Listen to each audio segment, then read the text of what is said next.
একে তো বৃষ্টি মাখা সকাল, তুমি ভালোবাসো বৃষ্টি? মোটামুটি, খুব বেশি না, তার খুব মানে বেশি মুখটা না, দেখে মনে হচ্ছে না কারণ খুব একটা। ওয়েদারের জন্য তো পুরো সর্দি কাশি হয়ে যায়, তো আর ওটা একদম ঠিক না গানের এই জন্য। এখনকার সময়টা ভারী অদ্ভুত। আমরা ছোটবেলায় মানে ওর মতো যখন আমি ছিলাম তখন আমি কারো বারণও মানতাম না, কেউ বারণও করতো না। সেই সময়গুলোর কথাও একটু একটু যদি শোনান তাহলে খুব ভালো লাগবে। কোনো বৃষ্টির গান হবে নাকি, নাকি অন্য কিছু হবে, অন্য কিছু হবে। আচ্ছা, তারপরে অন্য নয়। কিছু হোক তাহলে। জায়গা জুড়ে ছিল, কারণ ছোটদের গানে কাজী নজরুল ইসলাম অনন্য। মানে এমন ছন্দের খেলা যে আলাদা করে আর ছন্দ শিখতে হয় না, তাই না? সেরকম কিছু গানও নিশ্চয়ই। আসলে আমি বলবো, এখন তো রেডিও হয়তো শোনা হয় না, কিন্তু আমার মা বাবা যা পরিমাণ গান শোনায় পুরোনো দিনের, কাজী নজরুল ইসলামের, রবীন্দ্রনাথ ঠাকুরের, সবার বাহ, এত গান শোনায় যে মানে আর আলাদা করে রেডিও লাগবে না, তারাই আমার কাছে রেডিও। বাহ বাহ। মানে শোনাটা খুব বেশি জরুরি, একদম তাই না? মানে শেখাটা যেমন জরুরি, গান কণ্ঠচর্চা যেরকম জরুরি, তার সঙ্গে শোনাটাও অবশ্যই ভীষণ জরুরি।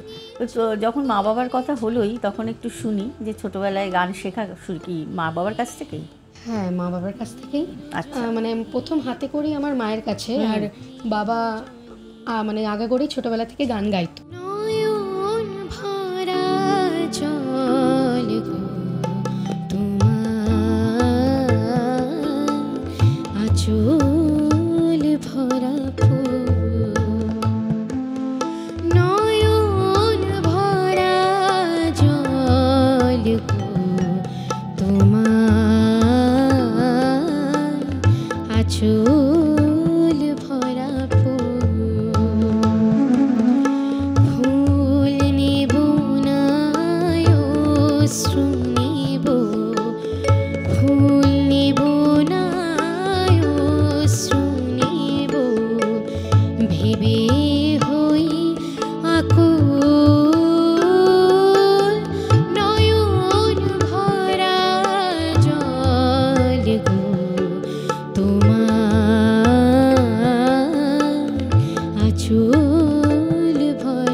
তোমার শাড়িটার দিকে দেখছি আর আঁচল ভরা ফুল দেখছি, আমার খুব মজা লাগছিল, ভাবতে মিলে গেছে গানটার সঙ্গে।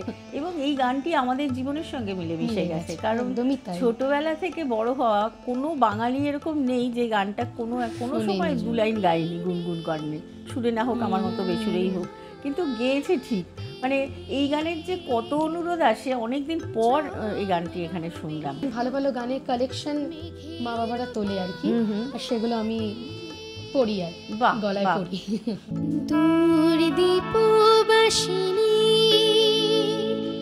দূর দীপবাসিনী, চিনি তোমারে চিনি, দারুচিনির দেশে তুমি বিদেশিনী গো, সুমন্ত ভাসিনী।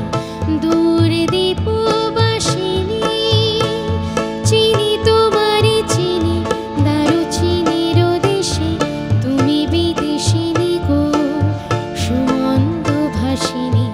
দূর দীপবাসিনী। আমি না বুঝতে পারছিলাম না যে তোমার গানটা বেশি করে শুনবো নাকি অপূর্বদার অপূর্ব বাজনা শুনবো নাকি সুব্রতদার অসামান্য সঙ্গত শুনবো। সত্যি সত্যি মানে, আর আজকে তোমাকে পেয়ে সত্যি খুব ভালো লাগছে, খুব আনন্দ হচ্ছে। তোমার সাথে দেখা করে খুব খুব ভালো লাগছে। ভালো লেগেছে? একদম। এই আনন্দ নিয়ে চলো পরের গান শুনে ফেলি। যদি সে আসে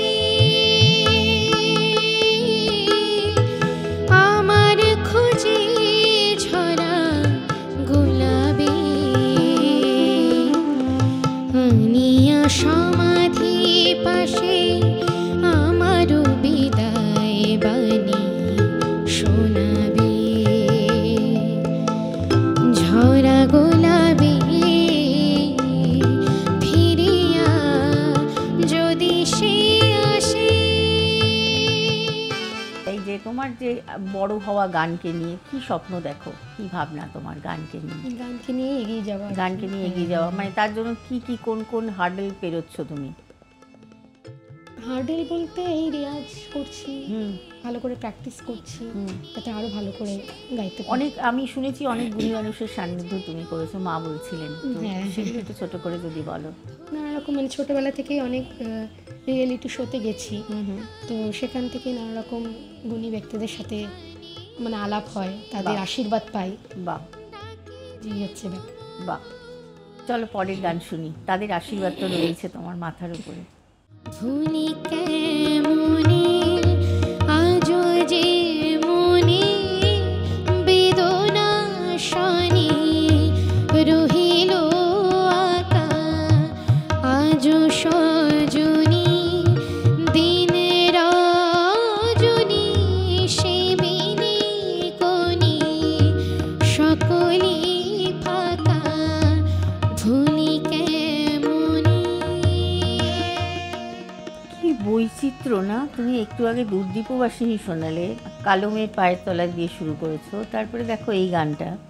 মানে কোথাও না মানুষটাকে আমরা তল পাই না, সত্যি সত্যি মানে কত রকম বৈচিত্র্য তার গানে। এবং আমরা যা পড়েছি বা বিভিন্ন মানুষের সান্নিধ্যে আসা যারা, তাদের লেখালেখিতে যা পড়েছি, মানুষটি খুব হুল্লুড়ে মানুষ ছিলেন, খুব গল্প করতে ভালোবাসতেন, সদা চঞ্চল ছিলেন। এবং তিনি যখন বসে আমি ভিজুয়ালাইজ করি মাঝে মাঝে যে এই গানটা যখন রচনা করছেন, নিশ্চয়ই চটপট করছেন না, তাই না? মানে তখন ভীষণ শান্তভাবে বসে গভীর একটা অনুভূতির কথা লিখছেন। মানে সত্যি আপনারা যখন আসেন টেলিফোনে, তখন আপনাদের কাছে এই মানুষটি আপনাদের জীবনে কতখানি প্রভাব বিস্তার করে আছেন। বা গান বাজনার ক্ষেত্রে কাজী নজরুল ইসলামের গান কোথায় কোন জায়গা জুড়ে রয়েছে সে কথাও তো শুনি। কোন গানে যাব বলো? একজন দাদা রিকোয়েস্ট করেছিল, সেই রিকোয়েস্টের গানই। দাদা নিশ্চয়ই আছেন এখনো। আমি চিরতরে দূরে চলে যাব, তবু আমারে দেব না ভুলিতে, আমি বাতাস হইয়া জড়াইব কেশ, বাতাস হইয়া জড়াইব কেশ, বেনি যাবে যবে খুলিতে, তবু আমারে দেব না ভুলিতে, আমি চিরতরে দূরে চলে যাব, তবু আমারে দেব না ভুলিতে। প্রিয় গান আমাদের প্রত্যেকের, তাই না? আমার সবসময় মনে হয় খুব ভীষণ মানে হ্যাঁ সকলেরই। আর মনটা যেন কেমন একটা হয়ে যায় এই গান শুনলে। আর আমার খুব মনে হয় যেন একটা অভিমানী মন ছিল তো কাজী নজরুল ইসলামের, এবং কোনো ঠিকানাবিহীন খামে বোধহয় এই গান লেখা। এবং কার কাছে যাবে নিরুদ্দেশ সে মানুষ হয়তো, বা তিনি কোথায় থাকেন হয়তো কেউ জানে না, তার উদ্দেশ্যে এই গান তৈরি করা এবং নিজের মনের কথা উজাড় করে দেওয়া। নিজের মনে হ্যাঁ মানে অদ্ভুত বেশ কিছু এমন গান আছে যেখানে না উদাসী একজন মানুষ, অথচ তার মধ্যে কোথাও একটা ভীষণ ব্যথা। আমরা নর্মালি যারা খুব উদাসী মানুষ হয়, আমাদের আশপাশেও তো এরকম অনেক মানুষ আছে, পজিটিভ নেগেটিভ সব মিলিয়ে তো মানুষ হয়, তো তাদের মধ্যে অনেক সময় মনের খবর আমরা রাখি না, হয়তো দেখছি চারপাশে, কিন্তু আমরা হয়তো তার ভেতরে কি আছে সেটা বুঝতে পারছি না। তোমারি আখির মতো আকাশে দুটি তারা,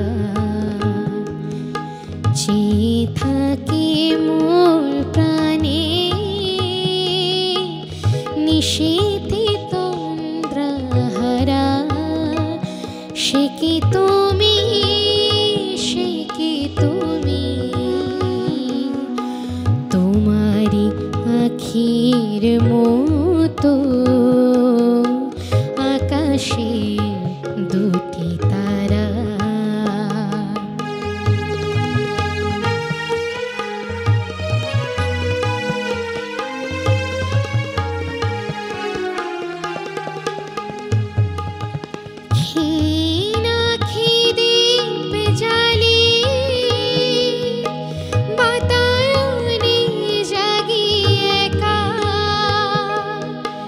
অসীম অন্ধকারে খুঁজি তব পথরেখা, সহসা দক্ষিণ বাই না পাবনি জাগে সারা, সে কি তুমি, সে কি তুমি, তোমারি আখির মতো আকাশের দুটি তারা। 1. সাবস্ক্রাইব করুন, বেল বাটনে ক্লিক করুন।